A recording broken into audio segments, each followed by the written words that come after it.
হাজো দুজনে হাজো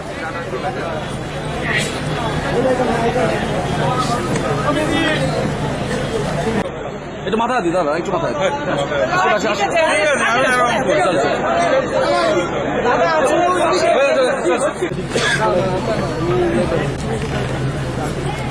আজকে রানাঘাট লোকসভা কেন্দ্রের তৃণমূল কংগ্রেস মনোনীত প্রার্থী আমাদের বোন রূপালী আপনাদের সামনে উপস্থিত। সামনে লোকসভা ভোট, মমতা বন্দ্যোপাধ্যায়ের ডাক 42-42 অত্যন্ত সঙ্গত দাবি। এবং আমরা গত 5 বছরে কেন্দ্রীয় সরকারের কাজকর্ম পর্যালোচনা করে যেটা দেখেছি সেটা আমাদের জাতির পক্ষে, দেশবাসীর পক্ষে কিছুমাত্র হিতকারী ছিল না। 2014 সালে নরেন্দ্র মোদীর নেতৃত্বে যখন সরকার গঠিত হয় তখন তারা কয়েকটি প্রতিশ্রুতি দিয়েছিল। তারা বলেছিল প্রতি বছর 2 কোটি দেশবাসীকে চাকরি দেবে, 5 বছরে 10 কোটি মানুষ চাকরি পাবে। চাকরি কিন্তু হয়নি। তারা বলেছিলেন জাতীয় আয় বাড়বে এবং ব্যবসা বাণিজ্যে প্রভূত উন্নতি হবে। সেই কারণে তারা জিএসটি চালু করেছিলেন।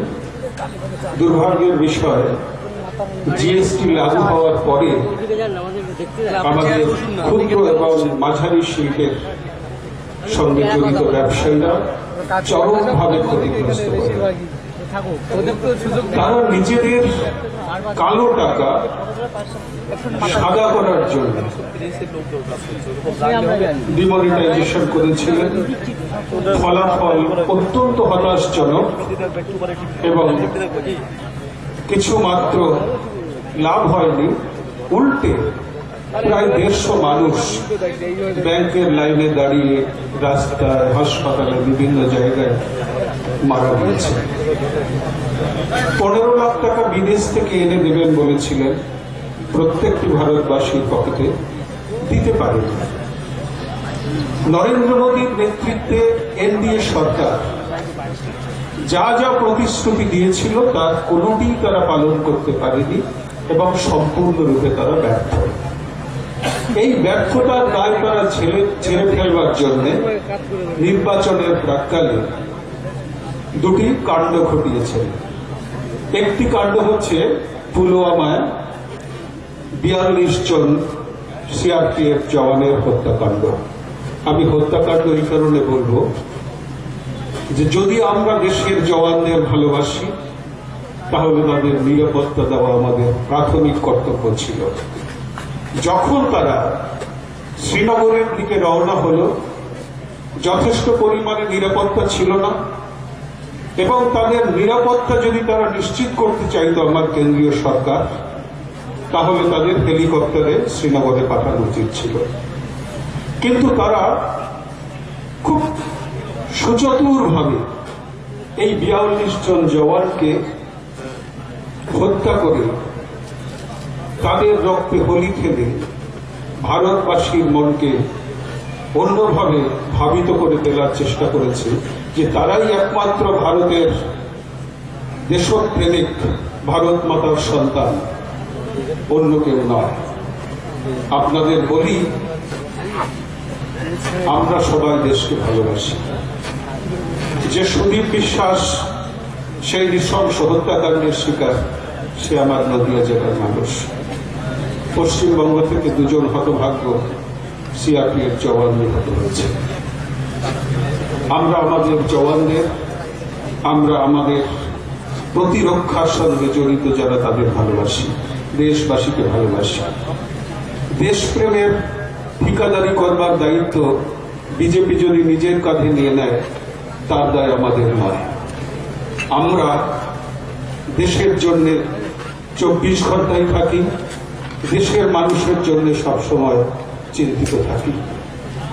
ওরা সমস্ত নির্বাচনী প্রতিশ্রুতি পালনে ব্যর্থ হওয়ার পরে দেশপ্রেমের জিগির তুলেছিল 42 জন সিআরপিএফ জওয়ানকে হত্যা করার চক্রান্ত করে। আগামী দিনে নিশ্চয়ই এই রহস্য উদ্ঘাটিত হবে।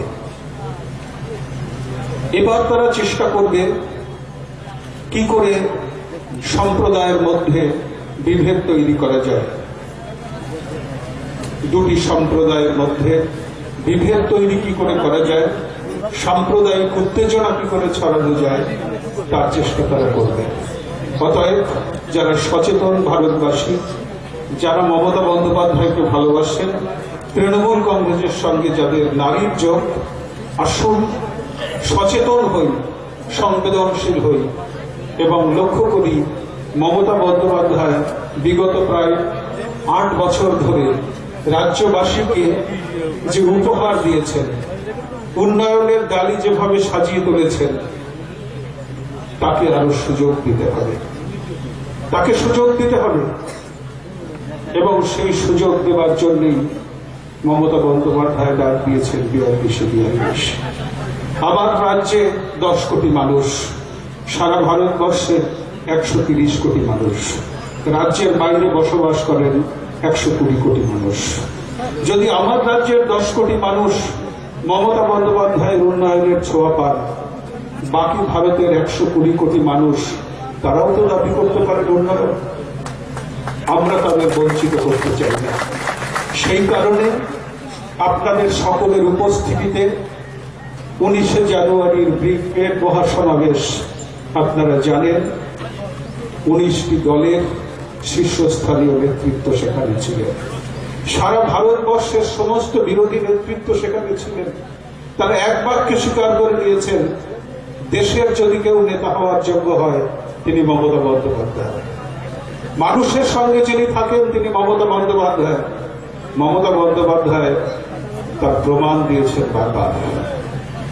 সেই মমতা বন্দ্যোপাধ্যায় আজকে আপনার আমার সবার সামনে দাঁড়িয়ে একটি মাত্র দাবি করেছেন 42 তিনি দিয়েছেন অনেক।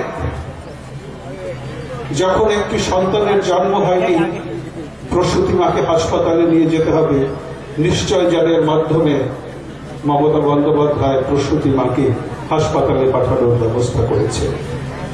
যখন একটি মানুষ মারা যাচ্ছে অসহায় অবস্থায়, তার শেষ কাজ করবার জন্য সমবেতী প্রকল্পের মাধ্যমে তিনি মানুষের পাশে দাঁড়াচ্ছেন। আর তিনি যে জীবনকাল বেঁচে গেলেন, তার মধ্যে রয়েছে অনেক অনেক প্রকল্প, তার উপকারিতা উপযোগিতা এখানে যারা বসে আছেন এবং যারা এখানে আসতে পারেননি সকলেই পেয়েছেন। কেউ অস্বীকার করতে পারবেন না মমতা বন্দ্যোপাধ্যায়ের কোনো না কোনো প্রকল্পের কোনো না কোনো উপকারিতা আপনারা পাননি, কেউ বলতে পারবেন না। রং দেখা হয়নি, দল দেখা হয়নি, মানুষের পাশে দাঁড়িয়েছেন মমতা বন্দ্যোপাধ্যায়। যে ঋণের বোঝা নিয়ে তিনি দায়িত্ব নিয়েছিলেন, যে আর্থিক প্রতিবন্ধকতা উন্নয়নকে স্তব্ধ করে দিতে পারত, মমতা বন্দ্যোপাধ্যায়ের চিন্তা ভাবনা, তার প্রশাসনিক দক্ষতা, মানুষের প্রতি তার ভালোবাসা, সেই জায়গা থেকে সরিয়ে দিয়ে এসে তাকে জননেত্রীর ভূমিকায় দাঁড় করিয়েছে।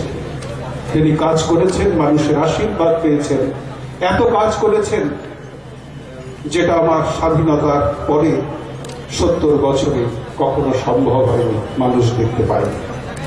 সেই মানুষটি 100-র বেশি প্রশাসনিক বৈঠক করেছেন সারা রাজ্য জুড়ে। পশ্চিমবঙ্গের এ প্রান্ত থেকে ও প্রান্ত ঘুরে বেরিয়েছেন, মানুষের কাছে গিয়েছেন, সহমর্মিতা দেখিয়েছেন, সহানুভূতি দেখিয়েছেন, মানুষের পাশে দাঁড়িয়েছেন। যে মানুষটি এত পরিশ্রম করছেন, সেই মানুষটির বেশি কিছু দাবি নেই, একটি দাবি 42। আমরা 42 পর্যন্ত ভাববো না, আমরা ভাববো 1-1। এই রানাঘাট লোকসভা আপনার আমার সকলের লোকসভা। এই রানাঘাট লোকসভা মমতা বন্দ্যোপাধ্যায়ের নেতৃত্বে অনেক উন্নয়নের নজির তৈরি করেছে। আসুন আমরা যেন সেই উন্নয়নকে অব্যাহত রাখতে রূপালী বিশ্বাসকে জিতিয়ে নিয়ে আসতে পারি। বিভ্রান্তি ছড়াচ্ছে বিভিন্ন জায়গায়, আমাদের সেদিকে দৃষ্টি দিলে চলবে না। নাগরিকত্ব বিল নিয়ে বিভিন্ন ধরনের বিভ্রান্তি ছড়াচ্ছে, কিন্তু আপনাদের জেনে রাখা ভালো, নাগরিকত্ব বিল যখন লোকসভায় আনা হয়েছিল তখন ছিল শেষ দিন, পাশ করানো যেত না। এবং নাগরিকত্ব বিলের যে বক্তব্য সেটি সংবিধানের 14 নম্বর আর্টিকেলের বিপক্ষে যায়।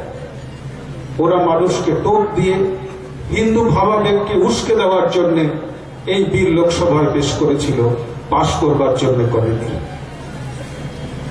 আসুন, তারা আরো বিভ্রান্তি ছড়াবে, সীমান্তবর্তী এই এলাকাগুলোতে তারা অনেক কিছু করার চেষ্টা করবে, কিন্তু আপনারা জানবেন মমতা বন্দ্যোপাধ্যায় সাম্প্রদায়িক সম্প্রীতির অনন্য নজির তৈরি করেছে। সমস্ত সম্প্রদায়ের মানুষকে নিয়ে এই ভারতবর্ষ, এই পশ্চিমবঙ্গ, আমরা তার নেতৃত্বে আগামী দিনে আরো সুস্থির থাকব, শান্তিতে থাকব, উন্নয়নের সঙ্গে থাকব, এই প্রত্যাশা রেখে আগামী 29 এপ্রিল